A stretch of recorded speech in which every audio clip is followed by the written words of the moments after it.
Today, we're taking a look at the anatomy of a modern geopolitical crisis. But this isn't just any conflict. This is one that seems to break all the rules, all the established laws of economic gravity.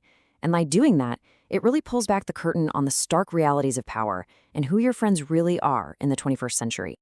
So let me ask you a question, and it's one that's as old as war itself. When things get unstable, where does the money go? Where does it hide? For centuries, the answer has always been the same, right? It's been singular, steadfast, and certain. Gold. It's supposed to be the ultimate safe haven, the bedrock of security when the world feels uncertain. But what happens when that bedrock starts to crack? Well, in the first few moments of this crisis, the unthinkable happened. The one thing, the one asset everyone expected to skyrocket, did the exact opposite. Gold prices didn't just fail to go up, they plummeted. So instead of this panicked rush into safety, we saw a sudden, steep fall. And this one event, this bizarre anomaly, well, that's our way into a much bigger, much more complicated story about strategy, about isolation, and really about perception. Okay, so to really get our heads around this, here's how we're going to break it down.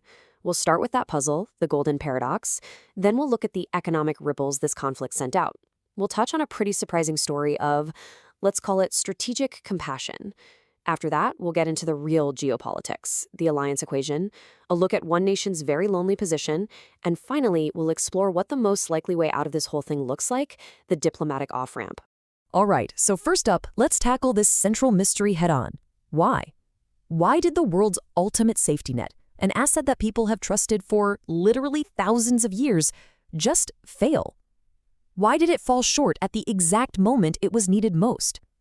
The answer, as you'll see, tells us a lot about a fundamental shift in how the big players on the world stage think about risk. And this shock wasn't just a feeling. You could put a number on it, and it was immediate. Across the world, the price of gold didn't just dip a little, it plunged. We're talking a staggering amount. This wasn't some minor market wobble. No, this was a flat-out contradiction of how things are supposed to work. It was a massive signal that the world's biggest financial players were making a very, very different bet on how this conflict was going to play out. So, what was their logic? Here's what they were thinking. That sharp, counterintuitive drop in gold, it was basically a collective high-stakes bet. A bet that this war, no matter how intense it looked, was going to be short. And if it's a short war, you don't need a bunker to hide your money in. What you need is cash to do business. Specifically, you need US dollars. Why? To buy oil, to get the engine of global commerce fired up again. So you see, the market wasn't bracing for Armageddon. It was already positioning itself for the day after. But just because the big money was betting on a short war, that didn't stop the immediate and very real damage to the global economy. So let's trace exactly how this thing sent shockwaves around the world, hitting businesses and families thousands of miles away from any fighting. The first hit, and the one most people felt right away, was in energy. Almost overnight, the price of gas, natural gas, it just soared.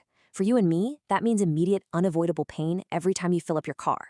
And for businesses, from the corner store to the giant factory, it meant a sudden, massive jump in their costs, which squeezed their profits and for some, even threatened to put them out of business. And it didn't stop with energy. The disruption spread fast. Think about the world's vital shipping lanes, places like the Strait of Hormuz. They're like the arteries of the global economy. Well, they went from being busy commercial highways to active conflict zones. All of a sudden, these arteries started to clog. Routine shipping routes became incredibly dangerous. Ships had to take these long, expensive detours. Supply chains just buckled, and stuff we all buy just sat stuck in ports. It was choking the life out of international trade. Now, in the middle of all this economic chaos and all the military saber rattling, something else was happening. A different kind of strategy was quietly playing out, one that wasn't about force, but about foresight. About having a really deep understanding of what influence means in the modern world.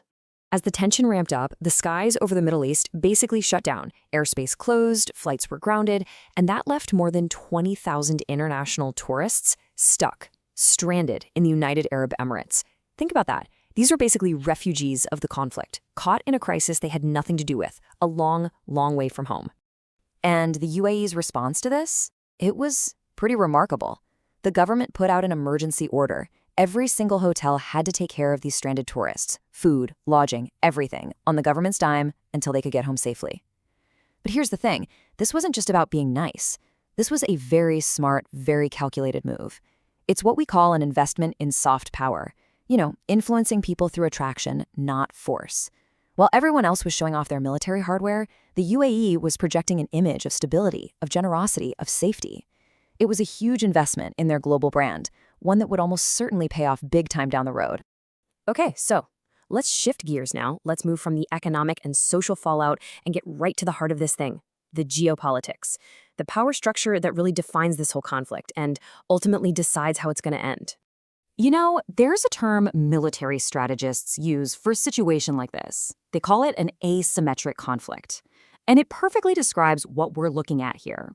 On one side, you have Iran, a significant military, for sure, but one that's really focused on its own region. On the other side, you have the combined power of the United States and its number one ally in the region, Israel. And their technological, economic, and military power is just overwhelming.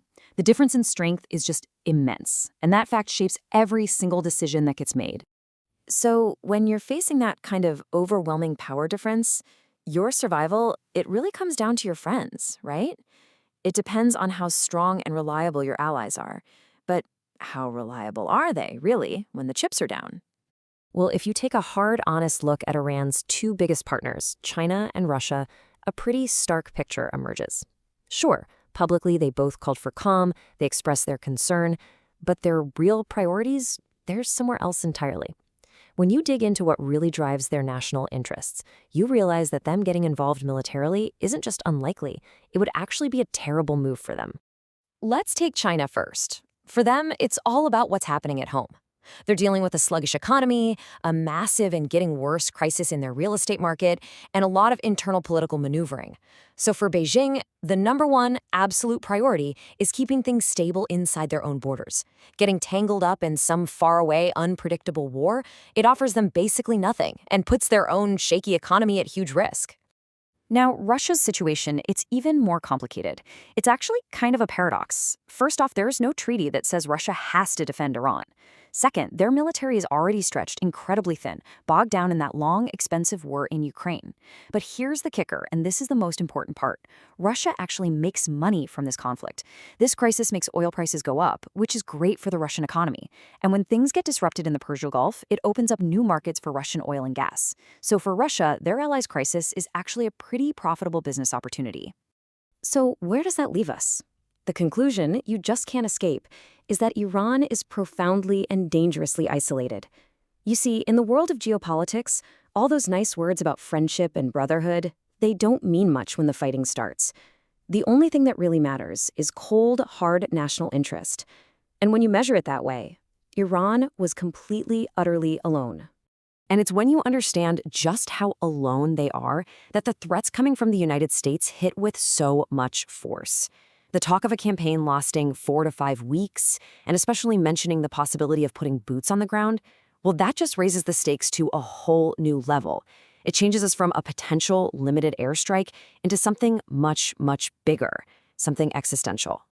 So the battle lines are drawn, we know who's allied with whom and who isn't, which brings us to the most likely way this all ends. And it's probably not going to be total victory or unconditional surrender. No, it's something much more subtle, something designed less for the battlefield and more for the headlines back home. The most likely outcome here is some kind of negotiated deal, a settlement that lets both sides spin a story of victory for the folks back home. For Iran, the win is just surviving. They get to say, we stood up to two of the world's biggest powers, and they couldn't break us. For the U.S., the win is about achieving their goals. They can declare mission accomplished. The threat is contained, our interests are safe. And a path like that, well, it avoids a much bigger, much more catastrophic war. And it also gives the leaders on both sides the political cover they need. It's a practical way to de-escalate, a situation where how things look becomes just as important as what actually happened. The main goal isn't really to crush the enemy anymore. It's to manage how the whole thing is perceived by your own people. And that leaves us with one final and kind of unsettling question to think about. In our world today, with its 24/7 news cycles and intense political divides, what does victory even mean anymore? Is it about planting a flag on some foreign soil? Or is it about crafting the perfect story and selling it to your audience back home? Maybe Maybe what this conflict really shows us is that the most important battles today aren't fought for land, but for hearts and minds. They're fought for perception itself.